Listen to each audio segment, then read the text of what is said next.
Hola, bienvenidos al Desarrollo Humano. Mi nombre es Freddy Mayorga. Me especializo en psicología social humanista, medios de comunicación y soy terapeuta Gestalt. El día de hoy, el Desarrollo Humano hace un llamado a la filosofía para que nos ayude a reencontrar el camino no solo hacia la sabiduría de la vida, sino al equilibrio de la salud mental colectiva en estos momentos tan críticos, en este mundo en ebullición. Un mundo sometido a guerras ideológicas, por no decir guerras psicológicas, que dividen la percepción social entre la posverdad, aquella que emiten los medios de comunicación, y la verdad del individuo que busca tener la razón y ser poseedor de la verdad. Pues la verdad es una necesidad humana que influye en nuestra salud mental, en el sentido de identidad, en nuestro sentido de seguridad personal.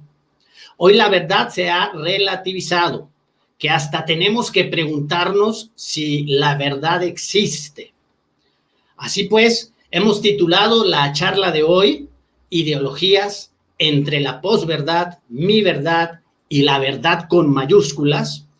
Y sin más preámbulos, pues démosle la bienvenida a nuestro invitado el día de hoy, que viene desde Argentina, o bueno, vive en Argentina, y él es Jonathan Ramos. ¿Cómo está, Jonathan? Hola, Freddy, ¿cómo te va? Gracias, es un placer estar contigo en este canal, ¿eh? Gracias también por haber aceptado la invitación, que es muy necesaria para el desarrollo humano, oír la perspectiva de alguien como tú, que tengo entendido, para conocernos un poco más. Tú eres filósofo, eres teólogo, eres docente de la Universidad Católica de Salta en Argentina y además eres especialista en metapolítica. La política, en sus distintas ramas de estudio, tiene tres grandes esferas: la ciencia política o politología, la filosofía política y la metapolítica. La ciencia política estudia el hecho fáctico del poder en el contexto de las relaciones humanas. La filosofía política estudia los conceptos fundamentales a través de los cuales se organiza la teoría política.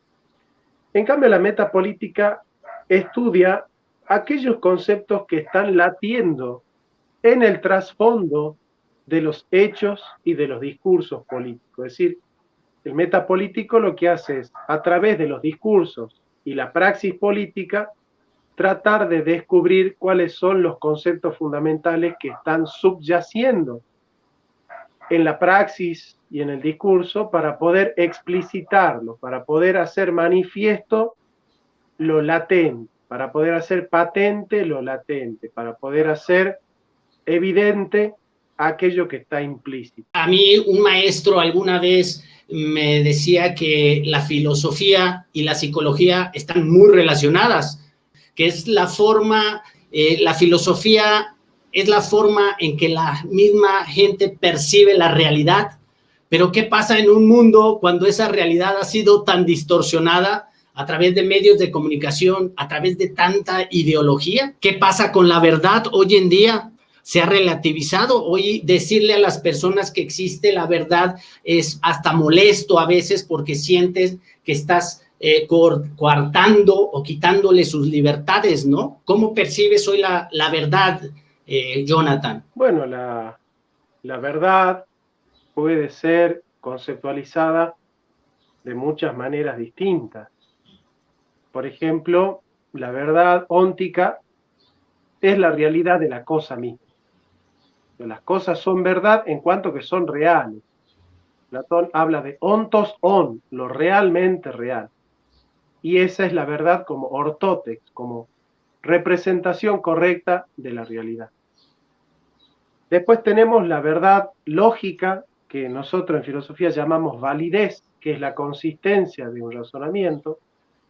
Después tenemos la verdad nociológica, que es la adecuación del pensamiento con la cosa. Después tenemos la verdad ontológica, que es la aletheia, la desocultación de un fenómeno que está latiendo en el trasfondo.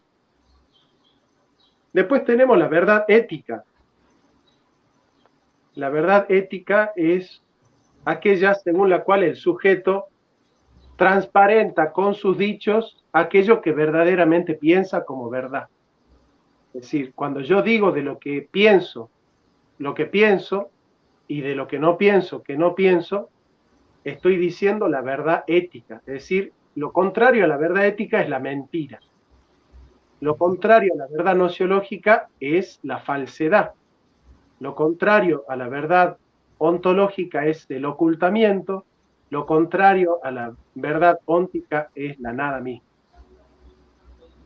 En este sentido, nosotros tenemos que saber que no es lo mismo la verdad ética que la verdad nociológica. Es decir, una persona puede tener en su cabeza una idea que es incorrecta, por lo tanto está en la falsedad, es decir, no conoce la verdad nociológica, no, su intelecto no se adecúa a la realidad.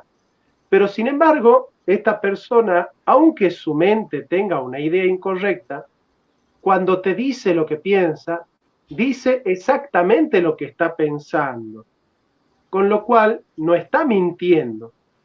Esta persona no está diciendo algo que no piensa verdaderamente. Esta persona está sinceramente equivocada. Bueno, nosotros venimos en transición, estamos pasando por una etapa donde se ha ido erosionando la capacidad del intelecto de penetrar en la realidad. O sea, estamos en un periodo donde se está negando la verdad ontológica.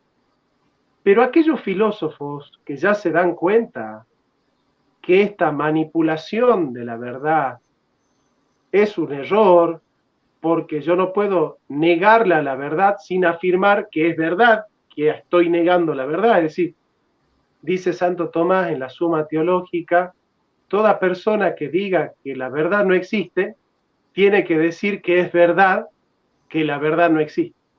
Entonces cae en una aporía. Cuando un filósofo se da cuenta que no es posible negarle a la verdad, sino a través de haber aceptado que uno mismo está mintiendo, entonces estamos en la transición de la falsedad a la mentira. Es decir, nosotros estamos ya saliendo de la verdad ontológica y estamos negando la verdad moral. Por eso los filósofos de hace 10 años para atrás estaban equivocados, estaban sinceramente equivocados, pero ya los filósofos de hoy, aquellos que niegan la verdad, ya no están sinceramente equivocados. Son unos mentirosos. Ok.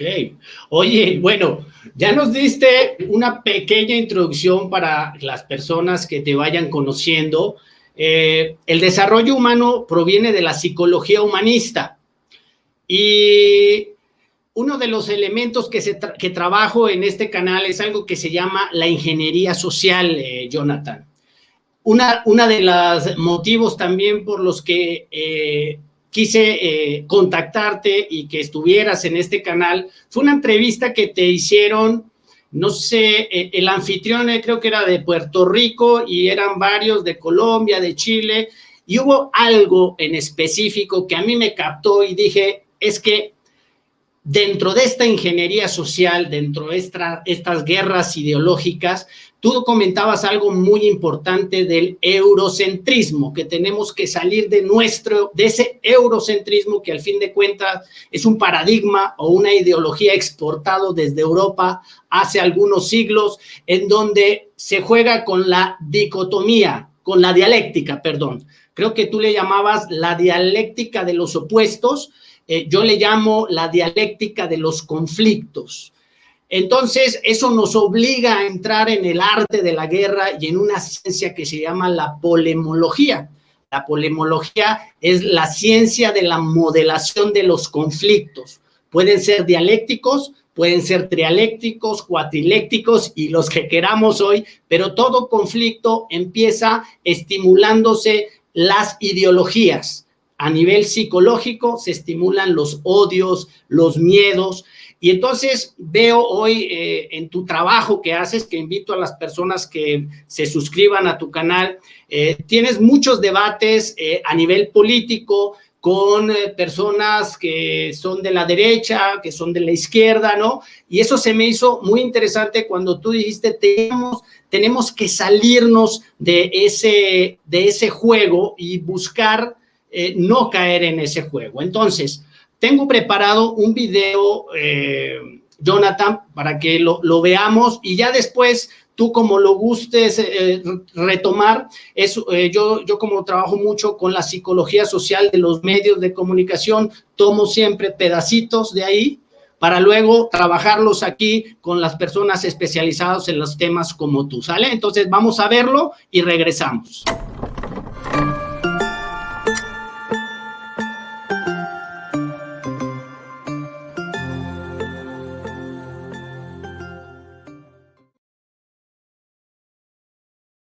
Looks like you're having some trouble with addition. Now, don't be upset. You're here to learn. And we learn from mistakes. Everybody makes mistakes. Nuh-uh. Look at this question here. What is 2 plus 2? See, you wrote 22. But when we do addition, we don't just put the numbers next to each other. That's stupid. We're Danny's parents. Oh, yes, hello. Oh, please come in. So, what's this about Danny getting some answers wrong on this so-called test of yours? We had a test. One of the questions was, what is 2 plus 2? Danny answered 22.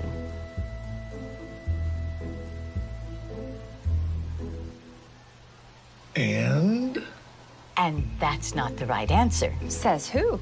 Says math. Are you calling my son stupid? No, of course not. Who are you to say that your answer is right and that his is wrong? No. She's right. Thank you. Right out of Nazi Germany. You can't honestly tell me that you don't know what 2 plus 2 equals. We're going to complain to the principal about you. Danny is a free thinker. See you. I understand you had an issue yesterday with the parents of one of our students. I understand you told Danny he had a wrong answer on his test. He did have a wrong answer on his test. Yeah, it's not our job to tell students when they're right and wrong. That is exactly what our job is.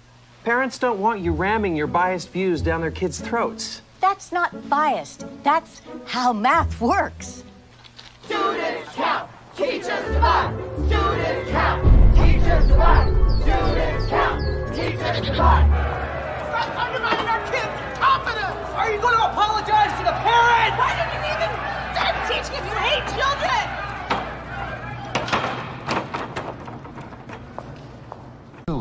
For what? Emotional distress to a minor. We need for you to recant that. What? Just say that you're open to the possibility there might be multiple correct answers. But that's not true.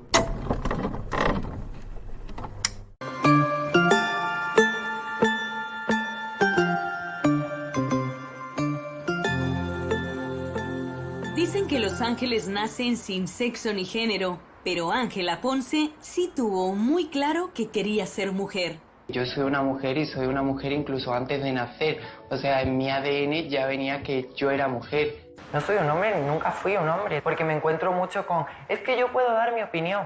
Perfecto, del de respeto siempre. Pero la ciencia no es una opinión, es una evidencia que me reconoce como mujer. No le falta experiencia. Es imagen de Dior y de la firma de peluquería profesional GHD. Yo me he llevado el premio a la mejor modelo. Ha desfilado para diseñadores de la talla de Aníbal Laguna, Carolina Herrera y Ágata Ruiz de la Prada, y fue la primera mujer trans en la pasarela de la Madrid Fashion Week. Cuando veo mis fotos, aun sabiendo que soy yo, es como una sensación de un hermanito pequeño que ya no está. Alguien a quien has querido muchísimo que ya no está. Se despidió para siempre de su otro yo a los 18, cuando tuvo la edad legal en España para ponerse pecho, operarse el sexo y cambiar de nombre. Y yo me voy a encargar de llevar un mensaje de inclusión, tolerancia, respeto, amor por uno mismo y amor por los demás al Miss Universo. Ángela será la única entre sus compañeras de reinado que no nació genéticamente mujer. Miss Universe Spain 2018.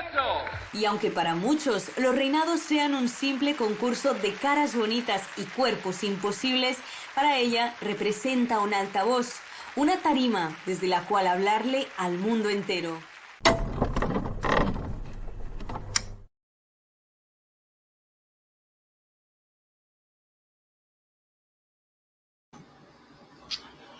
Ok, pues esto nada más fue el primer pasabocas ahí para que empecemos a hablar un poquito ideologías, la posverdad, entre la posverdad, mi verdad y la verdad, Jonathan. Fíjate que aquí vemos dos ejemplos de ingeniería social. Una es la parodia, un tanto exagerado, el de la parodia de las matemáticas. Tal vez es un tanto exagerado, pero igual tú como docente, bueno, ya tú tienes muchachos más adultos, no son tan niños seguramente, pero hoy en día, pues el maestro pues también está siendo desacreditado y se duda de su conocimiento. Y qué decir entonces también de la ciencia, ¿no? Que entonces la ciencia se supone que es la máxima de la razón y esa también pues ya hoy es trastocada, manoseada. ¿Qué nos queda, Jonathan? ¿Cómo le hacemos para comprender esto? ¿Cómo quieres abordar estos dos ejemplos, si gustas empezar por ahí? Bueno, la negación de la verdad va de la mano de la negación de la tradición, porque la tradición transmite la verdad de la historia, la verdad del hombre. Y en esto recuerdo a Walter Benjamin, que era en tesis de filosofía de la historia, dice: aquellos sucesos de la historia que fueron abortados de una manera violenta tienden a persistir como acuciantes hasta que puedan ser resueltos en su justicia. Es decir, nosotros no podemos callarla a la tradición sin habernos comprado la tradición como acechante de un devenir, de un porvenir. León Gieco tiene una canción que se llama La Memoria y dice: la memoria pincha hasta matar a los pueblos que la callan y no la dejan andar libre como el viento. Jacques Rancière escribió un libro que se llama El maestro ignorante y Paulo Freire escribió sobre la concepción bancaria del conocimiento. Es esa idea de que el maestro es depositario de un saber que debe depositar en el alumno. Nadie enseña a nadie. Y cuando se rompe la autoridad del maestro, cuando se rompe la autoridad de los padres, de los ancianos, de los abuelos, cuando se destruye la autoridad de la iglesia, cuando se destruye el conocimiento que se transmite de generación en generación,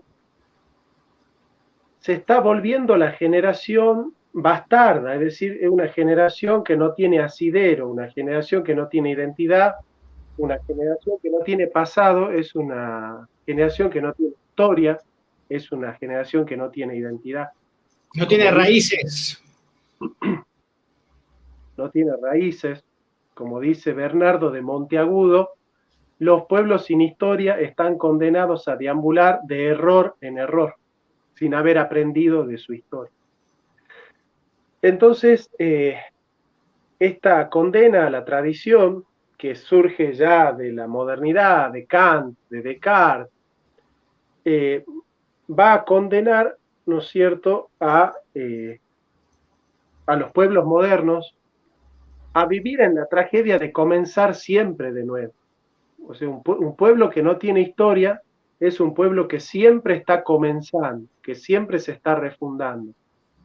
Por eso la verdad tiene como horizonte la tradición, el prejuicio, la autoridad. Estos temas los desarrolla muy bien Hans-Georg Gadamer. Y es muy interesante entender cómo desde lo preontológico, desde la manera de habitar que tiene el hombre el mundo, se va abriendo un horizonte existencial, un horizonte cultural, y este horizonte cultural es efectivamente la identidad de nuestro pueblo, que tiene su historia, que tiene sus raíces, como vos bien decís, y cuando se niega la verdad, se están negando tres cosas: la identidad, se está negando la autoridad que tiene el que sabe de transmitirlo, la verdad, y se está negando la cultura de un pueblo, se está negando la tradición de un pueblo.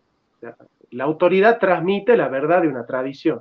Entonces, al negar la autoridad, se niega la transmisión de la tradición, y al negar la transmisión de la tradición, se está negando la verdad, porque el contenido de la verdad es la manera que tiene el pueblo de apropiarse de la realidad, de adecuarse a la realidad, no solo con su intelecto, sino también con todo su universo de representaciones. Es por eso que en las tópicas Aristóteles dice, ese logos universal es en el cual todas las culturas pueden dialogar. Todas las culturas pueden dialogar porque hay algo que tienen en común. Eso que tienen en común todas las culturas particulares es un logos universal, pero no es un logos descarnado, es un logos en el cual las culturas, las representaciones y los símbolos tienen su lugar, tienen su asidero. Así que yo considero que la manera de restaurar la verdad es restaurar la tradición y restaurar la autoridad, porque no hay verdad si no hay autoridad, porque la autoridad es la que forja el carácter de la verdad. Claro, la autoridad no es autoritaria, la autoridad es la impronta que pone el sujeto que dice esto es así. Por eso el amenuense hebreo dice amuna, y ahí viene amén, esto es así, certifico que esto es así. Y bueno, yo considero que estamos en esa encrucijada, ¿no? Se rompió con la autoridad, ya no hay maestro, se rompió con la historia, ya no hay tradición, se rompió con la identidad, ya no hay naturaleza, y se rompió con la objetividad, ya no hay verdad, ya no hay adecuación del pensamiento con la cosa. Así que, bueno, estamos en un momento aciago de la historia y es por eso que el trabajo filosófico es tan importante, ¿no? Claro, y bueno, ya vimos el ejemplo del maestro, en este caso de la parodia de las matemáticas, y el otro tema que es un tema realmente caliente, que es lo de la ideología de género. Sabemos que hay ideologías de todo tipo, ideología política, ideología religiosa, ideología de género, ahí nos meten una más. Cuando ya no es ni solo la matemática, es la ciencia. La ciencia es, de alguna manera, se ha entronizado como la verdad, porque pues es lo que de alguna manera en este mundo tan acuoso, como lo menciona Bauman, ¿no? La sociedad líquida, que no tiene como asidero, el último asidero que pudiéramos tener es la ciencia. ¿Y qué está pasando con esa ciencia? ¿Por qué crees que se está diluyendo? ¿Hay una mala intención en eso? ¿Es ese paradigma del hombre malo por naturaleza que destruye todo? ¿O qué está pasando? ¿Por qué estamos llegando a estos momentos de que incluso la ciencia y los organismos internacionales apoyan estos ideologías, ¿no? Que una cosa es la política de género y otra cosa es la ideología de género. Dentro de la política, pues todos tenemos derechos sin importar tus preferencias sexuales y todo, pero esto como que se lleva al extremo para precisamente confrontarnos como sociedad y llevarnos a a sentir odios y a estar como confrontados como sociedad, donde no se han roto muchos prejuicios que venimos arrastrando del pasado. Entonces, ¿qué pasa con la ciencia? Nuestro último asidero a la verdad se está diluyendo. ¿Qué está pasando? ¿Cómo lo ves esto, Jonathan? Bueno, Marx tenía razón cuando él hablaba de la modernidad desbocada. Él decía que el capitalismo en algún momento se devora a sí mismo en su afán de generar todo tipo de situación como disponible para el mercado.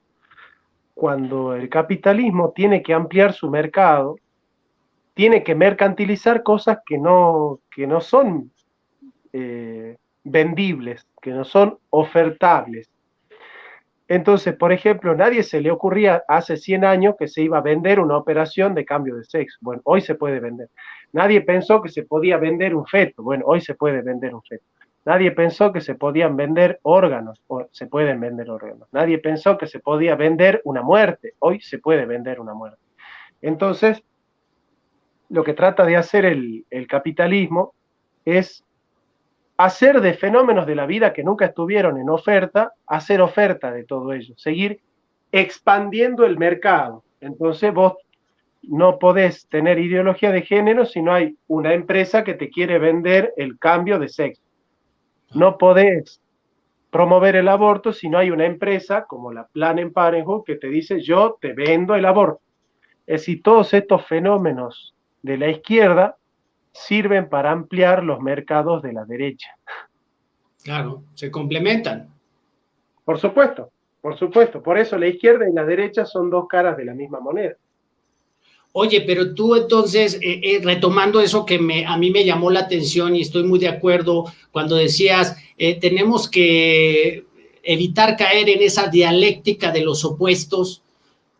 ¿Cómo podemos, bueno, yo tengo una creencia, de acuerdo a mis estudios, es que según yo, el feudalismo no lo hemos trascendido como tal, sino que hemos llegado a un feudalismo moderno, en donde hay nuevos señores feudales. Hoy ahí están incrustados en ese foro económico mundial. Hace el 21 de enero de este año hubo un gran evento que lo llamaron el Grand Reset, el Gran Reseteo, en donde el invitado de honor, quien daría la gran noticia, era el príncipe Carlos de Inglaterra, un miembro de esas familias monárquicas de las sociedades teocráticas que supuestamente desaparecieron, pero hoy todavía siguen vigentes, junto con Klaus Schwab, que es el director del Foro Económico Mundial. Son los que lideran estos eventos. Entonces, ¿tú crees que no hemos trascendido aún el feudalismo? Con la Revolución Francesa se crearon la izquierda y la derecha y hoy se han amplificado y hay tantos derechas, izquierdas, progresistas de derecha, progresistas de izquierda, conservadores, liberales. Bueno, es toda una fauna en donde nadie nos ponemos de acuerdo. Son ideologías que para mi punto de vista son utilizadas para estar en constante confrontación y vivimos. El poder vive gracias al caos o a la guerra, ¿no? Bueno, ahí está. Digamos, lo que nosotros hemos heredado de Europa es el pensamiento dialéctico. Pensamiento dialéctico que divide a la sociedad en occidental e indígena, en varón o mujer, en pobre o rico, proletario o burgués, blancos o negros. Y yo creo que esos pensamientos dialécticos le hacen mucho daño a la comunidad. Justamente la comunidad lo que tiene es que está edificada bajo valores que se comparten, que son valores en común, ¿no? Entonces, yo considero que es un peligro muy grande estos pensamientos rupturistas, estos pensamientos dialécticos que fragmentan, que dividen a la población, ¿no es cierto? Y vos fijate cómo ciertos presidentes que han tratado de conciliarlas a las clases, ¿no? Por ejemplo, pienso en Getúlio Vargas, en Cárdenas, en el mismo Juan Domingo Perón, han tratado de ponerse por encima de la lucha de clases para tratar de conciliarla a la lucha de clases, bueno, fueron llamados bonapartistas por los trotskistas, ¿no? Entonces, es muy interesante notar cómo este pensamiento dialéctico, si no encuentra conflictos, los crea. Como dice Sartre, si el judío no existiera, el antisemita lo inventaría. Oye, fíjate que hay un elemento bien importante en esta búsqueda del desarrollo humano que tú lo mencionabas también, la comunidad, ¿no? La importancia de la comunidad. Mira, este es un esquema muy rápido, por eso coincido mucho contigo. Comentabas alguna vez una forma de gobierno, porque hoy hay una lucha entre el mercado y el Estado, y considero que eso es una guerra generada dentro de ideologías también, donde de alguna manera los afectados somos la humanidad en general. Entonces, el desarrollo humano tiene estas dos vertientes, el yo social y el yo individuo. Entonces, a veces a mí me ha pasado, Jonathan, que hablo del yo social o hablo de ingeniería social e inmediatamente la etiqueta es, este es socialista, este es comunista, ¿no? Entonces, como que ya hay un estigma, ya hay un prejuicio, cuando en realidad, si a mí me quieres etiquetar, pues a lo mejor etiquétame como humanista, porque no importa si tú seas de derecha o de izquierda, tú comes, tú necesitas agua, tú necesitas de la tierra para el cultivo de los alimentos, y aquí no importa si eres de derecha o de izquierda. Por eso creo que las ideologías, en un sentido político, dentro de una ingeniería social muy tóxica, a través de medios de comunicación, a través de las teorías económicas, ¿no? Teorías económicas que se exportan de Europa a Latinoamérica. Hay unas teorías allá diferentes a las que hacen acá. Aquí satanizan el estatismo, pero allá sí tienen protección en sus estados, ¿no? Y aquí sí venden el libre mercado, ¿no? Entonces, este ejercicio de este canal es de alguna manera entender que el desarrollo humano tiene un factor común. Y ese factor común, aquí lo vamos a ver en esta gráfica, tenemos el yo social y el yo individuo, y en medio de esos dos hay un mesosistema. El macrosistema es el yo social y ahí está la macroeconomía, la política, la religión, la educación, los medios de comunicación. El microsistema es ese que está allá donde está el individuo. Yo como individuo tengo mi cuerpo físico, mi cuerpo mental, mi cuerpo emocional y mi cuerpo espiritual o álmico. Pero en medio de ese está el mesosistema, que es la comunidad, que es la familia, ¿no? Entonces, tú mencionabas algo bien importante, como una propuesta, ¿no? Aquí no estamos hablando de verdades absolutas, sino que yo creo que el mundo va a transformarse a base de escucharnos y aprender a escuchar las nuevas ideas. Y tú mencionabas una forma de organización a través de la comunidad, ¿o me equivoco? Una forma de organización del Estado desde la comunidad, desde la familia. No, no te equivocas para nada. No. Lo que pasa es que nosotros tenemos que salir del contrato social. Porque el contrato social crea la sociedad en base a un contrato. Y el contrato lo que hace es ponerle a las personas precio. El contrato es un contrato económico que le pone a las personas precio. La persona no tiene precio, la persona tiene valor. Exacto. Entonces, cuando se habla de valor, ya no se habla de sociedad, sino que se habla de comunidad. Entonces, nosotros hablamos de comunidad y no de sociedad. Hablamos de valor y no de contrato. Entonces, esa comunidad es un estado intermedio, es un cuerpo intermedio entre el Estado y el individuo, porque hacer políticas desde el vector individuo es caer en el liberalismo. Hacer políticas desde el vector del Estado es hacer caer en el comunismo. Entonces, hablar de la comunidad organizada es entender que la propiedad privada tiene que tener una función social, que el individuo tiene que estar abierto a la comunidad, porque no hay libertad del individuo si no hay libertad comunitaria. Es decir, no hay libertad en el country. Encerrado en el country no es ser libre. El country para ustedes es la ciudad, ¿no? No, el country vendría a ser algo así como una hacienda, ¿verdad? Como O sea, no hay libertad en la hacienda, significa encerrado en tu gran hacienda,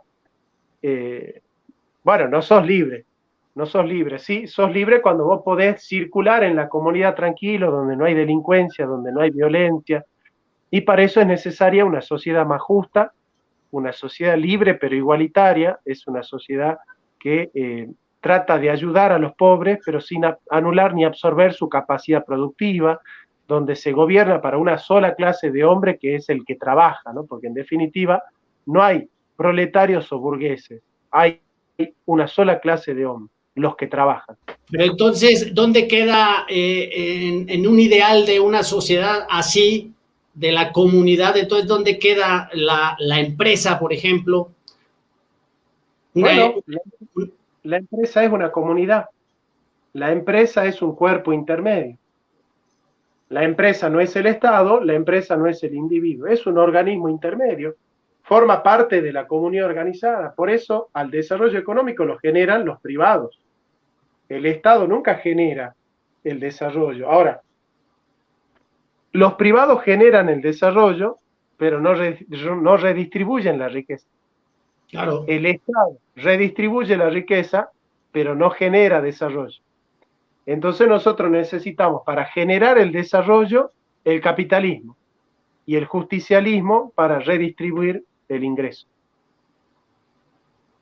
Y ese derecho positivo en el cual está ese derecho romano mercantil, que es sobre el que se basa toda esta economía y sus leyes globalistas, tendríamos que regresar a un derecho naturista, natural, de la naturaleza, justicialista.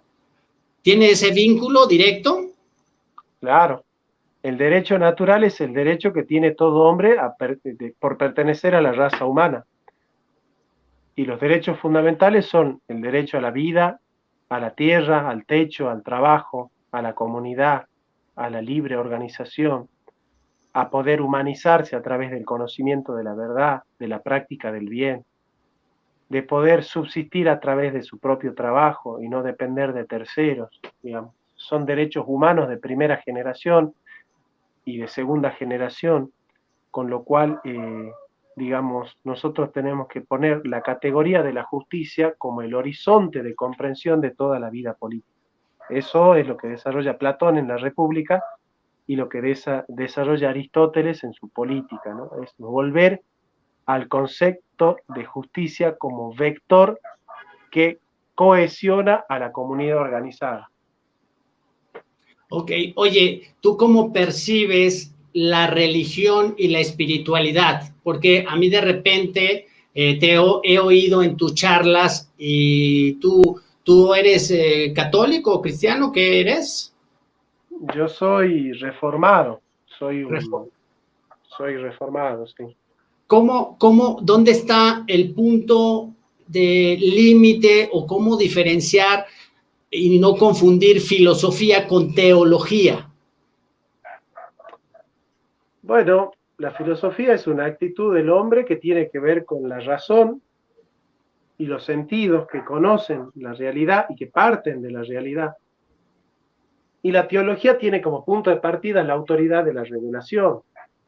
Mientras que la teología tiene su verdad que baja de arriba hacia abajo, la filosofía se remonta hacia el fundamento a través del ente, a través de la realidad. La filosofía es ascendente, la teología es descendente.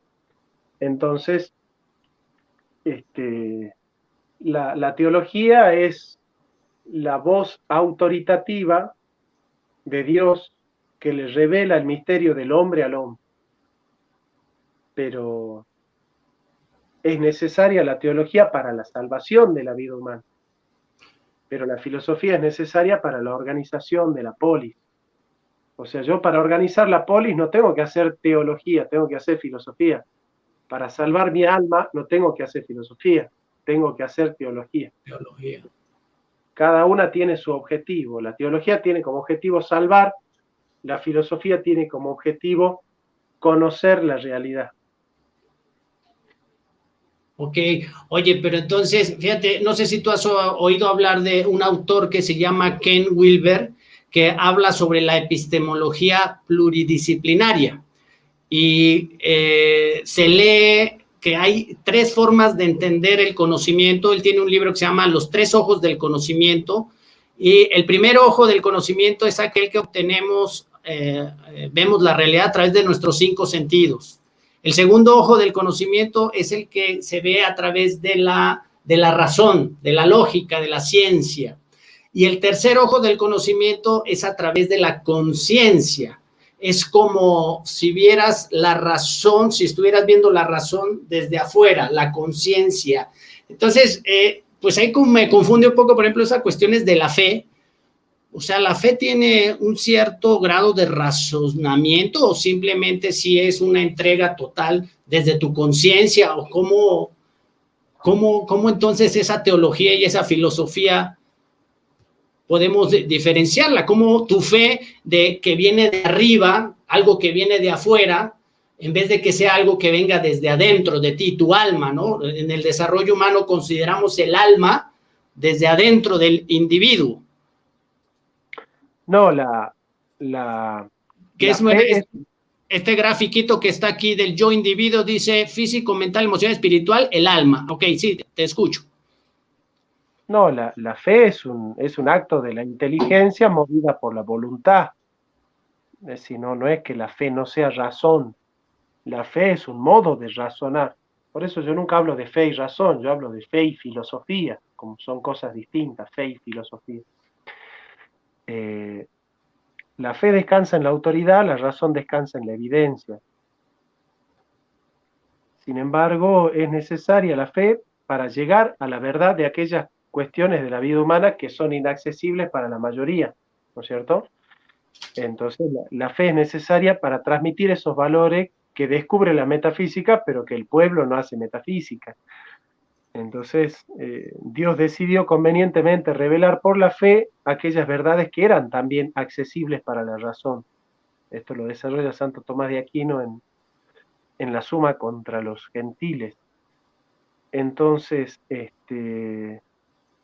la fe es creer el testimonio de alguien que ha visto, el testimonio autoritativo de alguien que ha visto. Por eso la fe también tiene que ver con la tradición, porque solamente yo puedo creer en el testimonio del testigo que ha visto, y aquellos que han visto transmiten el testimonio de generación en generación.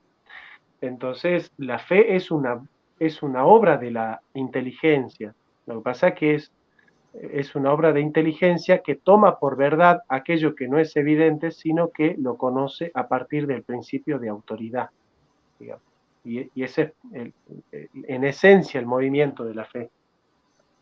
Oye, pero entonces, fíjate que una de las preguntas que nos hacemos en el desarrollo humano del siglo XXI es preguntarnos algo que es esa idea de que el hombre es malo por naturaleza, que tiene se transmutó con el tiempo y viene desde el siglo XV con el Renacimiento, donde se empieza a cuestionar la naturaleza del hombre.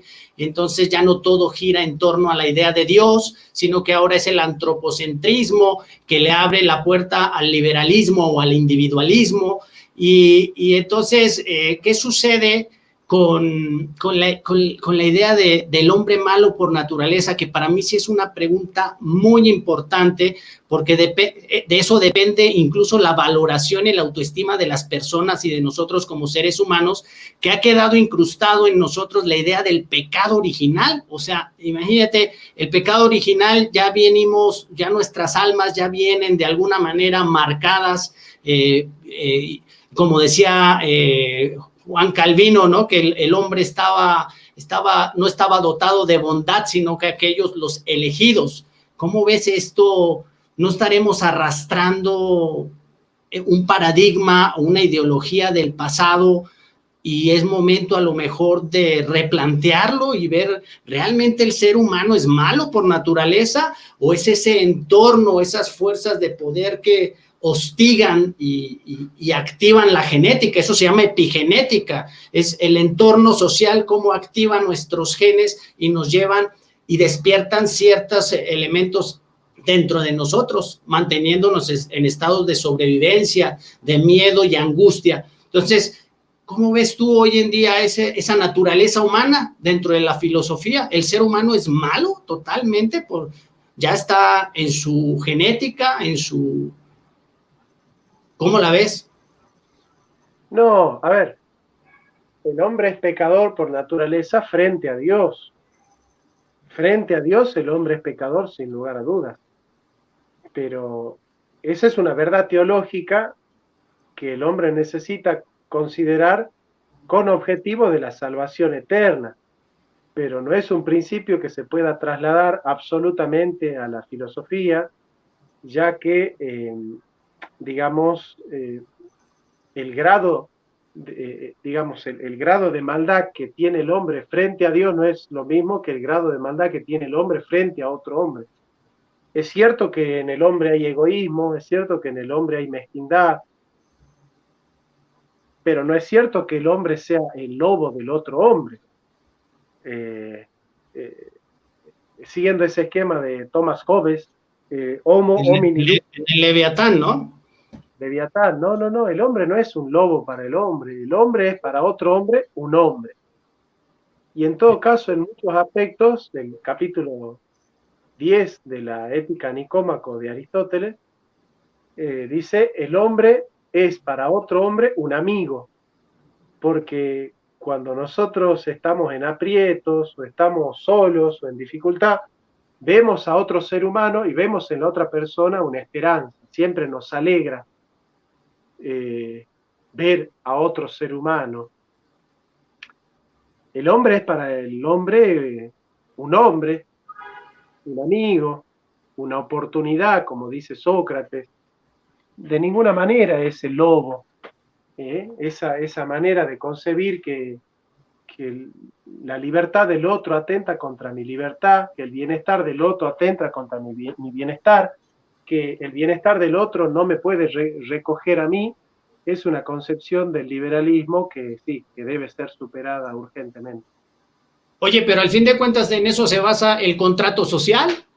Se supone que la civilización y el Estado es el que va a controlar esas fuerzas perversas que tiene el hombre, lo decía Sigmund Freud también en El malestar de la cultura. La civilización está hecha para controlar esos poderes perversos, el Eros y el Tánatos. Es eso, al fin de cuentas. Es así, y es por eso que nosotros no hablamos de contrato social, sino de comunidad. Justamente.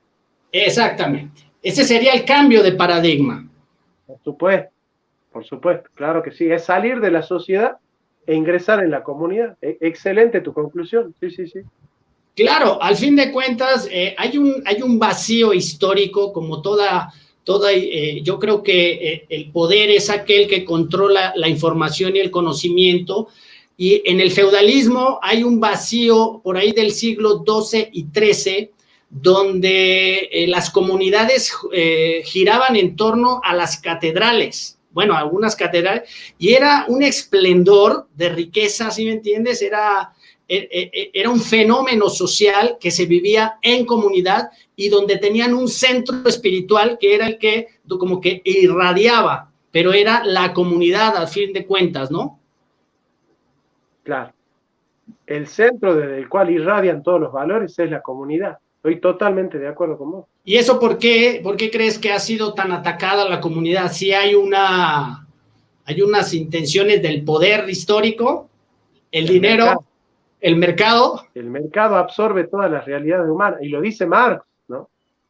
Lo dice Marx. Es muy interesante leerlo a Marx con esta perspectiva, porque cuando Marx habla del capitalismo es muy inteligente. Claro, fíjate, la economía, la etimología de economía es la organización o administración de la casa. Oikonomo, exactamente. Dentro de las necesidades humanas, para poner el ejemplo fácil es, yo, Freddy, necesito alimentarme y necesito agua. O sea, hay más necesidades biológicas, fisiológicas. Para ello, necesito una organización social que administre la tierra, que administre lo de todos, ¿no? Entonces, ahí en esa parte entra lo económico. Creo yo que viene una trampa histórica en donde se transmuta esa idea de economía con mercado, Jonathan. Es como ideología de género, en vez de decir ideología de sexos, ponen ideología de género. Al fin de cuentas, ahí hay un juego lingüístico para diluir los significados. Y entonces, sobre la economía de los estados está un mercado que funciona a través de una economía parasitaria, que es el sistema financiero de deuda, que es dinero creado de la nada, ¿no? No estoy diciendo que el crédito no sea una herramienta económica, pero se ha posicionado como la economía. Entonces, en vez de decir conquista económica, dicen un eufemismo más suavecito para decir conquista de mercados. Y esas son las teorías, no recuerdo bien, nos vendieron en las universidades las teorías de Adam Smith, pero están totalmente trastocadas por otro personaje, ¿no? Que se llama Richard. No exactamente. Entonces, hay una economía que es de la comunidad, pero hay una economía parasitaria por encima. ¿Cómo ves eso? Esas teorías económicas dañan la comunidad. Entendés perfectamente la cuestión. La entendés perfectamente. Tenés un análisis muy completo y muy informado de la cuestión. Sí hay una reducción de la economía al mercado y una reducción del mercado a la finanza, ¿no? Es decir, cada vez que hay un crecimiento en la finanza, piensan que crece el mercado, y cada vez que crece el mercado, piensan que crece la economía, ¿no? Entonces, y no es cierto, claro. Sí. Es todo lo contrario. Y claro.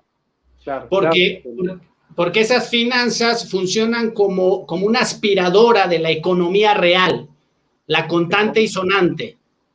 Se contrae. La economía real es la que hacemos nosotros todos los días. Esa es la economía real. Exactamente, el intercambio.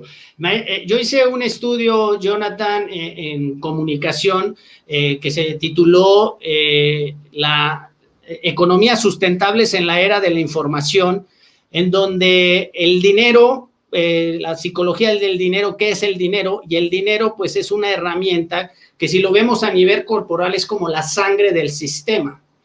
Entonces, en esta sangre que hay acá, hay nutrientes, ¿no? Pero ¿qué pasa cuando yo empiezo a inyectarle aire al sistema? Que ese es el sistema especulativo de deuda.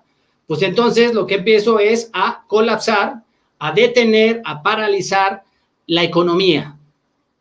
Pasa que no es una economía real. Si yo te vendo bonos de alguien que me vendió bonos, de alguien que le vendió bonos y bonos de deuda, de no sé qué, cuando yo tengo que cobrar, no sé a quién le tengo que cobrar. Entonces, no es una economía real, no es una economía real. Es decir, bueno, pero estamos así, fruto de la inercia, ¿no? En economía hay una inercia muy grande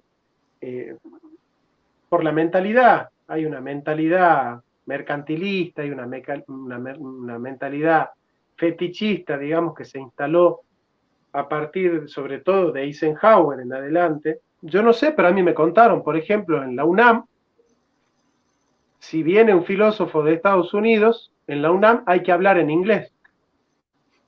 Y hay ciertas ocasiones donde se habla en inglés. Bueno, yo no lo puedo creer. Yo no lo puedo creer. O sea, que si viene un alemán a Salta, hay que hablar en alemán para no discriminarlo. Bueno, son cosas muy raras, Yo siento que somos tan cipayos mentales que en algún momento vamos a terminar haciendo la O con un vaso. Es difícil. Yo siento mucha vergüenza con algunas cosas que hacemos nosotros, ¿no? Ese cipallaje que tenemos, ¿no? Por eso lucho mucho por la descolonización, la descolonización mental, que no tiene que ver con estar en contra de Europa, sino con estar en contra del eurocentrismo, de esa idea de que la única manera de ser civilizado es adoptar el paradigma europeo, ¿no? Me parece que eso es lo peligroso. Que al fin de cuentas es un paradigma de dominación. Pero claro. Psicológico.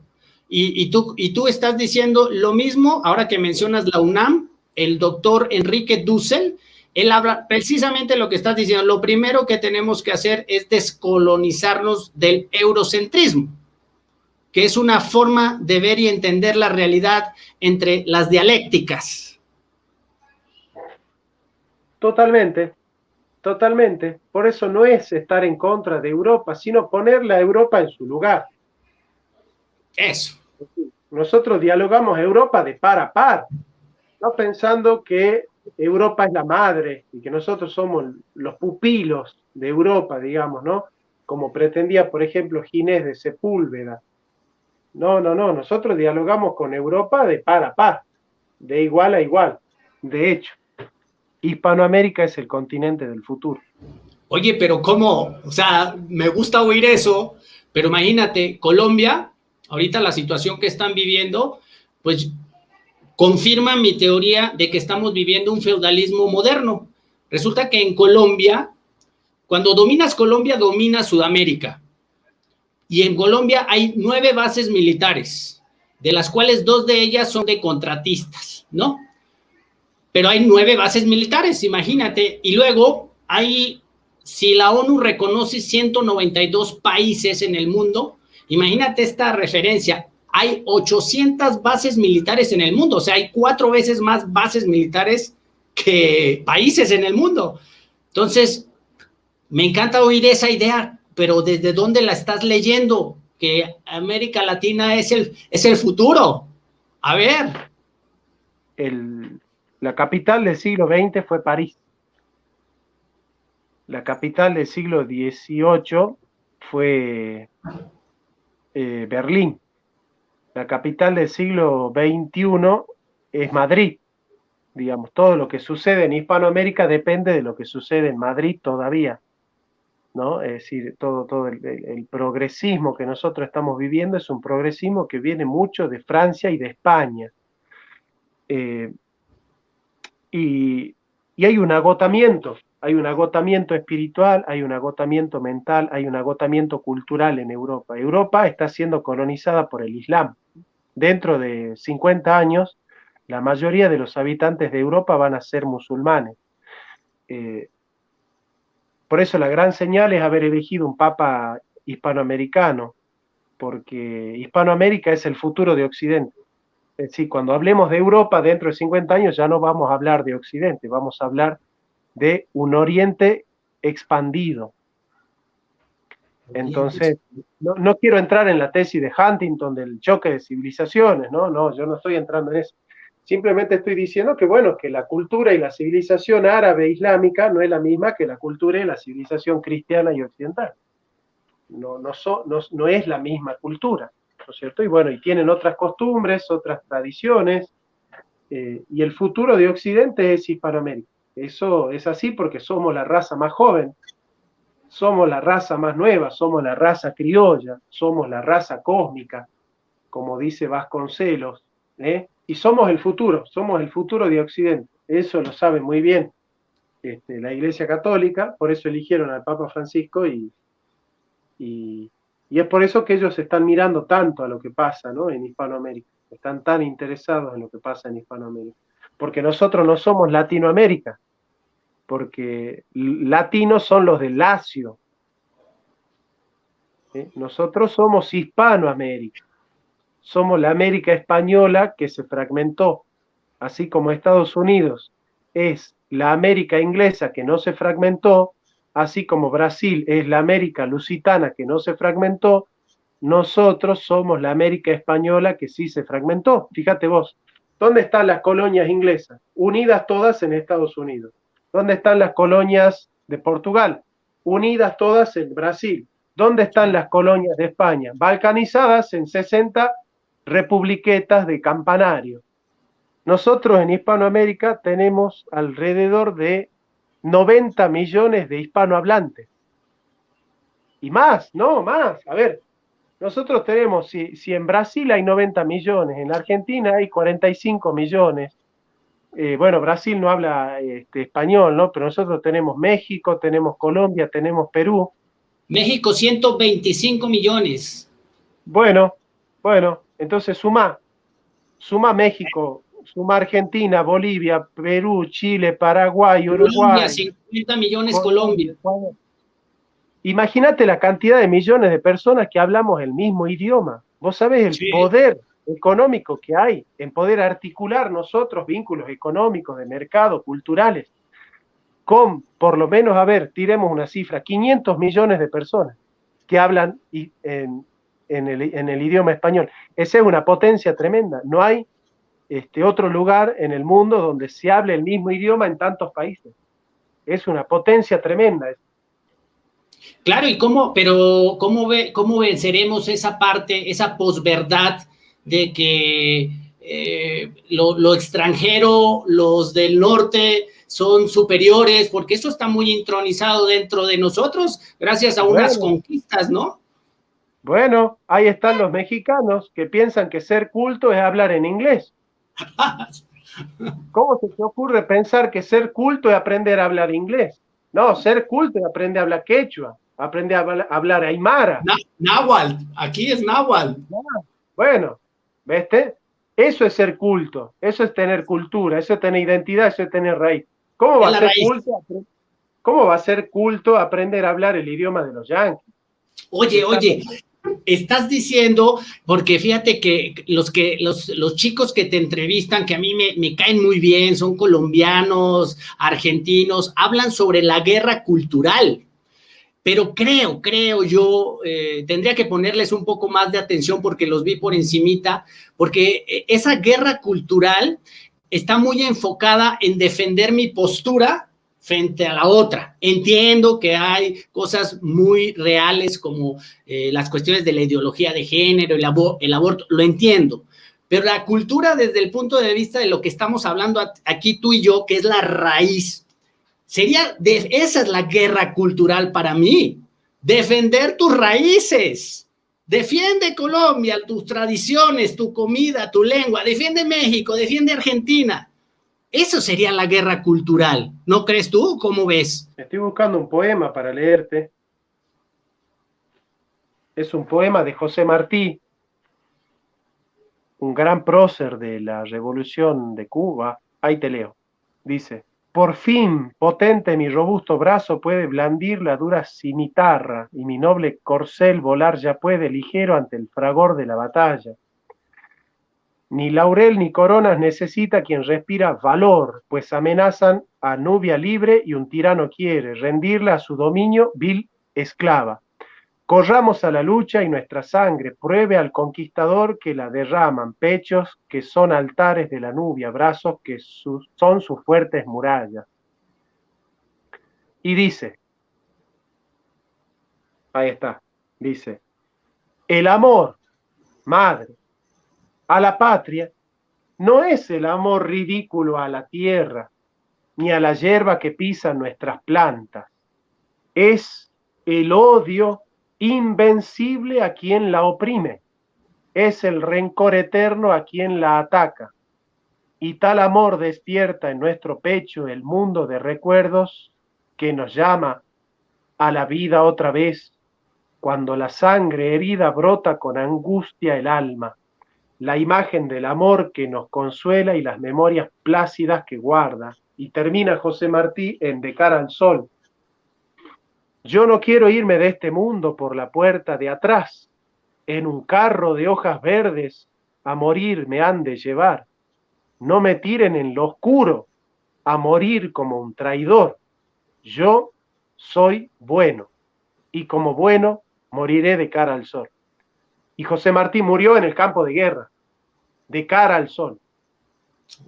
Nosotros tenemos una historia de filósofos, de psicólogos, de teólogos impresionante. Basta de creer que nosotros para hacer filosofía tenemos que leer lo que dijo el último francesito de moda. Exacto. Basta de colonización mental. Nosotros tenemos una rica historia, tenemos una rica raza y tenemos una rica cultura, y yo les puedo asegurar que los europeos darían 10 años de su vida por tener la tierra que tenemos nosotros, la raza que tenemos nosotros, la lengua que tenemos nosotros, porque ustedes no saben la superioridad que tiene el idioma español con respecto al idioma inglés, al idioma francés y al idioma alemán. Porque los verbos más utilizados son los verbos ser y estar. Pero en inglés, el verbo ser y estar no son dos verbos, como nosotros, que tenemos ser y estar. Ellos usan un solo verbo, que es to be. En Francia no tienen dos verbos para decir ser y estar. Tienen que utilizar un solo verbo, l'être. Y ¿no es cierto? Y en inglés, en alemán, no tienen ser y estar, tienen sein, que es un solo verbo. Ahora, como no pueden distinguir ser y estar, no pueden hacer la diferencia ontológica. ¿Cuál es el único idioma que tiene la capacidad fáctica de hacer la diferencia ontológica? Que es la diferencia más importante de la metafísica, que es la madre de toda la ciencia. Nosotros tenemos el idioma capaz de hacer la diferencia ontológica, y esa es la superioridad metafísica del idioma español con respecto al inglés, al francés y al alemán. Pues ya, bueno, vamos a ir cerrando, ya concluimos entonces el tema de hoy, que fue ideologías entre la posverdad, mi verdad y la verdad. Entonces, sí podemos tirar un salvavidas, Jonathan, con esta idea de que la verdad tiene que ser buscada desde la identidad, la autoridad y la cultura. Concluimos en ello. Ese es el aporte de la filosofía al desarrollo humano del siglo XXI, entonces, para empezar a ver un nuevo paradigma, un nuevo horizonte. Bueno, Jonathan, me dio mucho gusto, la verdad, tenerte por acá. Fue un placer que nos compartieras. Esperemos que no sea la última vez. Y pues te doy muchas gracias y agradezco a los que estuvieron con nosotros y los que van a ver este programa. Y bueno, pues nos vemos hasta la próxima, Jonathan. Muchas gracias. No sé si quieras cerrar con algo. Bueno, voy a cerrar con un poema de un gaucho que se llama el Martín Fierro, que es el canto a la libertad que tenemos nosotros, ¿no? Y que tiene que ver con un grito en contra de los opresores y a favor de los oprimidos, ¿no? Dice: para él son las cárceles, para él son las prisiones, en su boca no hay razones, aunque la razón le sobre, porque son campanas de palo las razones de los pobres. Bueno, excelente. Bueno, Jonathan, muchas gracias. Gracias a todos y nos estamos viendo hasta la próxima. Gracias, Jonathan. Gracias.